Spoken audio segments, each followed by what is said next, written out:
One में शांति छाई हुई थी। ऐसा लग रहा था जैसे हवा भी रुकी हुई हो।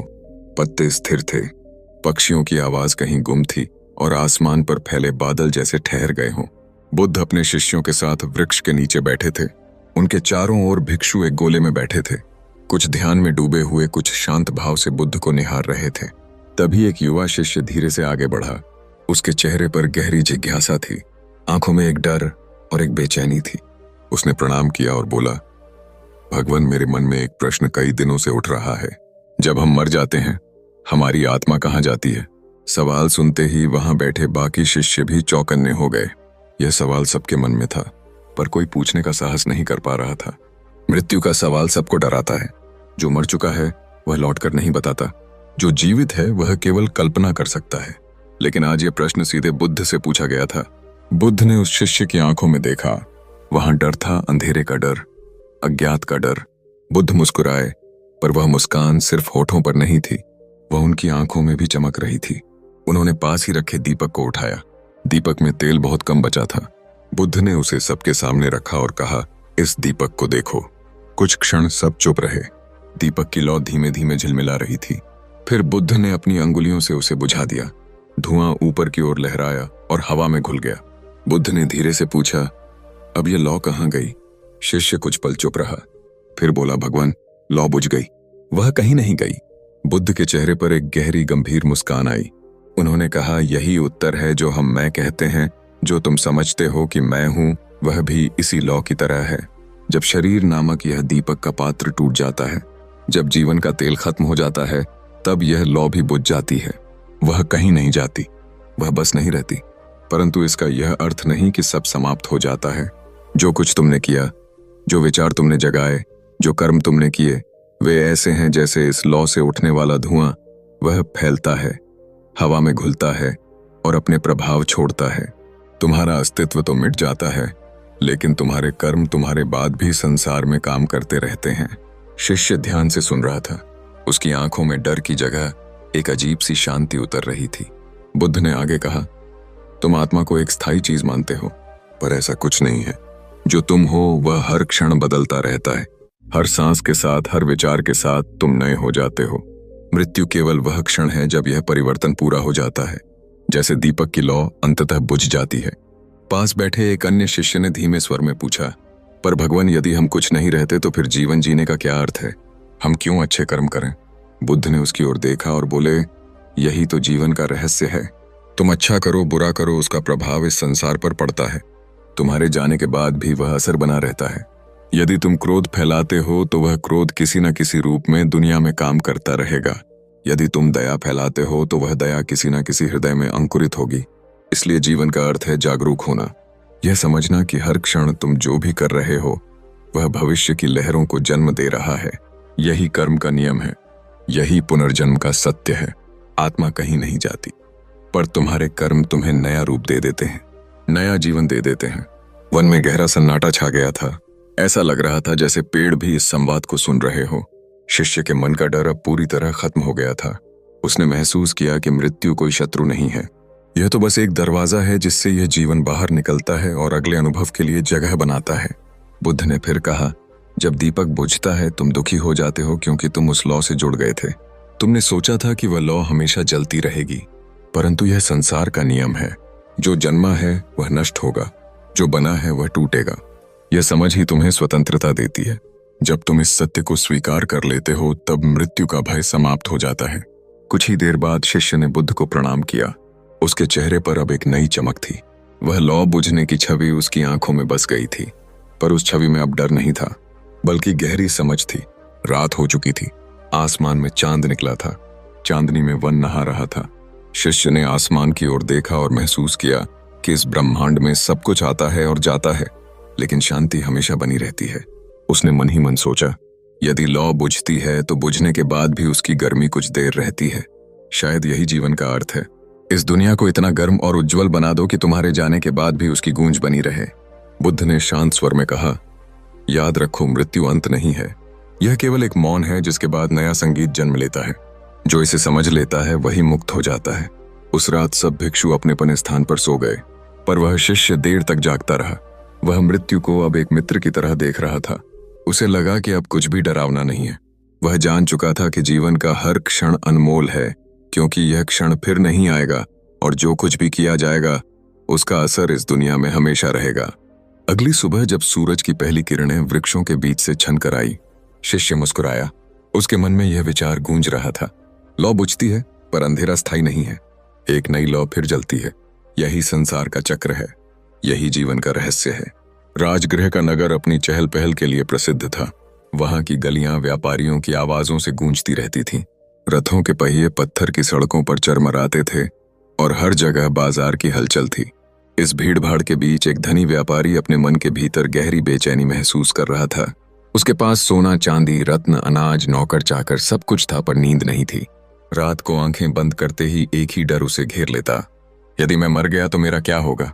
मेरा धन, मेरा परिवार, मेरी पहचान सब छीन जाएगा और मेरी आत्मा कहाँ जाएगी?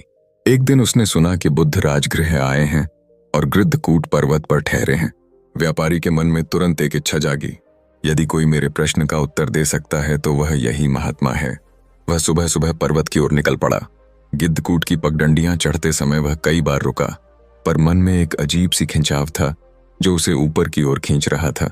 जब वह पहुंचा तो उसने देखा बुद्ध शिष्यों के साथ वृक्षों की छाया में बैठे हैं। उनके चारों ओर मौन का एक ऐसा वलय था कि आसपास का शोर भी शांत लग रहा था। व्यापारी ने प्रणाम किया और बैठ गया। बुद्ध की दृष्टि उस पर पड़ी। व्यापारी का हृदय जैसे खुल गया। उसने बिना देर किए प्रश्न कर डाला, भगवान, यह मन कई दिनों से अशांत है। मुझे बताइए, मृत्यु के बाद आत्मा कहाँ जाती है? क्या वह भटकती रहती है? क्या वह किसी और जगह पुनः जन्म लेती है?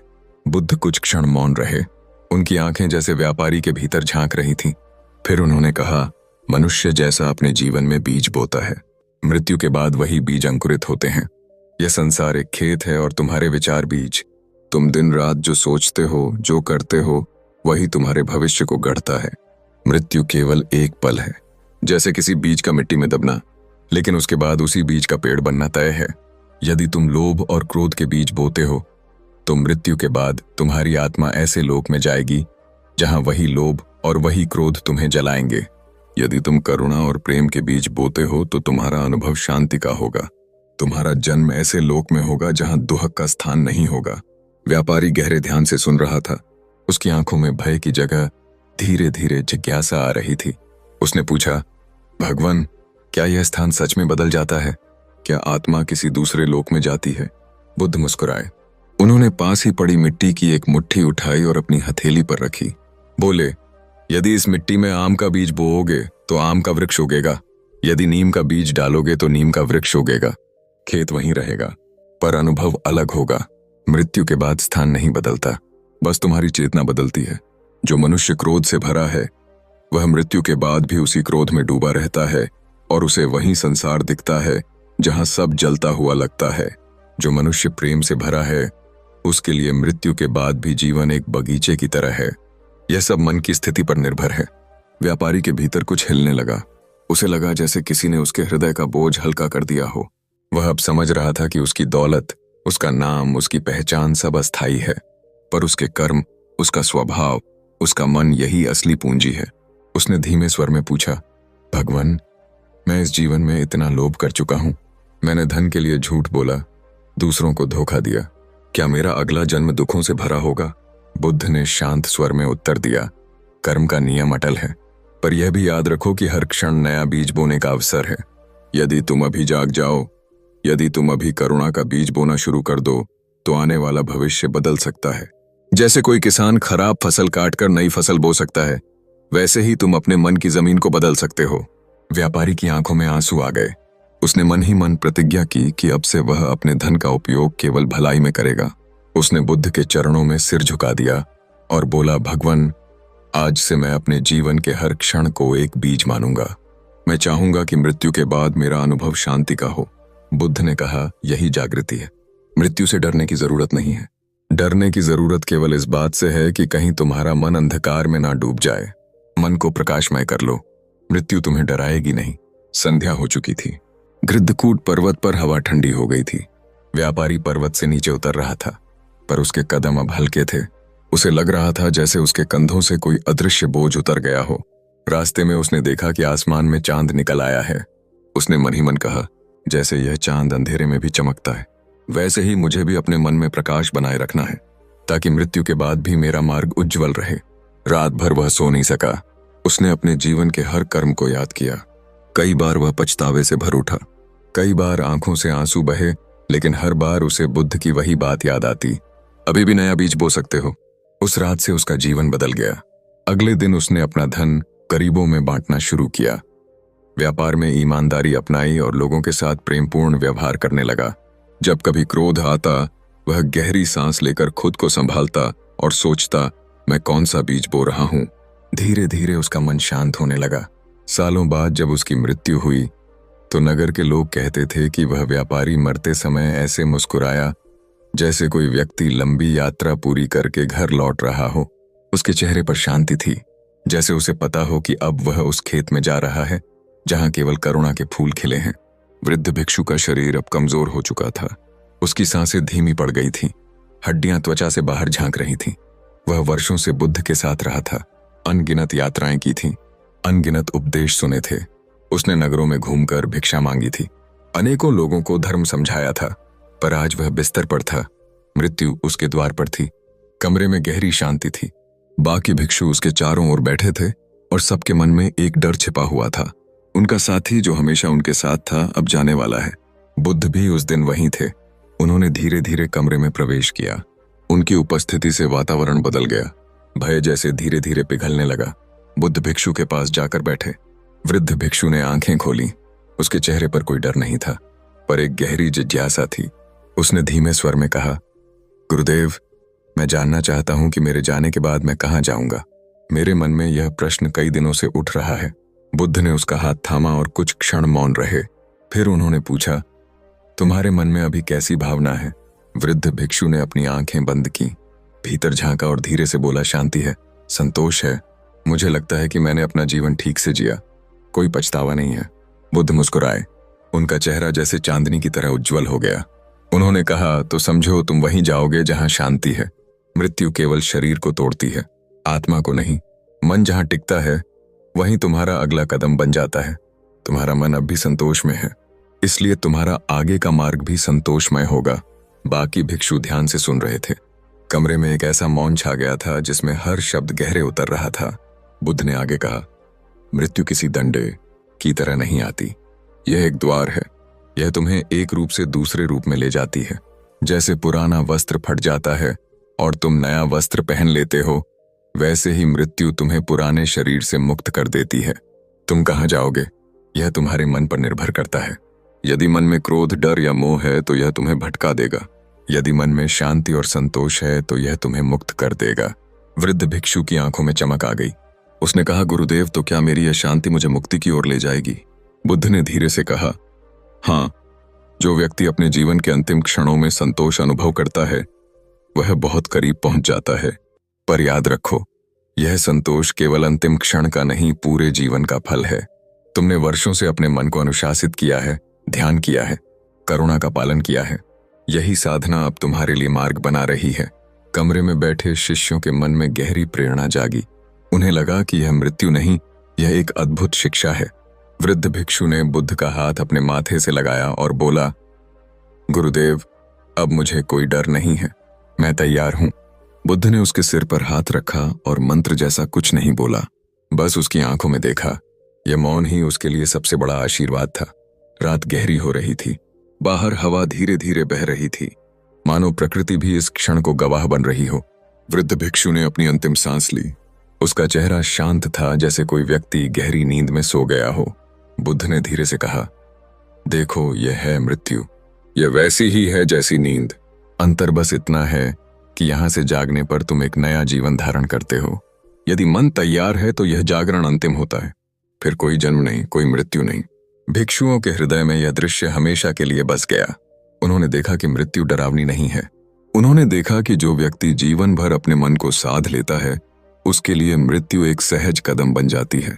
अगले दिन जब वृद्ध भिक्षु का अंतिम संस्कार हुआ, सबके चेहरों पर दुख के बजाय श्रद्धा थी। किसी को रोना नहीं आया। सबके मन में यही विचार था कि उनका साथी अब कहीं बेहतर स्थान पर है। उस रात बुद्ध ने शिष्यों को संबोधित किया। उन्होंने कहा, याद रखो, मृत्यु से भागो मत, इसे समझो। हर दिन ऐसे जियो कि जब मृत्यु आए तो तुम्हारे मन में कोई पछतावा ना हो, क्योंकि अंतिम क्षण में तुम्हारा मन ही तुम्हारा मार्ग तय करेगा। शांति और करुणा को जीवन का आधार बनाओ, यही तुम्हें मुक्त करेगी। शिष्य देर रात तक जागते रहे। वे सोच रहे थे कि उनका अपना मन कैसा है। कुछ ने उसी रात और गहरा ध्यान करना शुरू किया। कुछ ने अपने भीतर छिपे क्रोध और ईर्ष्या को पहचाना और छोड़ने का निश्चय किया। वृद्ध भिक्षु की मृत्यु एक शिक्षा बन गई। यह केवल एक व्यक्ति का अंत नहीं था, यह पूरे संघ के लिए एक नया आरंभ था। सबके भीतर यह समझ बैठ गई कि जीवन और मृत्यु दोनों एक ही चक्र के हिस्से हैं। कई वर्षों बाद भी जब कोई शिष्य मृत्यु के भय से कांपता बुद्ध यही कहते याद करो उस वृद्ध भिक्षु को, वह मुस्कुराते हुए गया। उसने दिखाया कि मृत्यु एक शत्रु नहीं बल्कि एक मित्र है जो तुम्हें आगे की यात्रा पर ले जाता है। युवक का मन कई दिनों से अशांत था।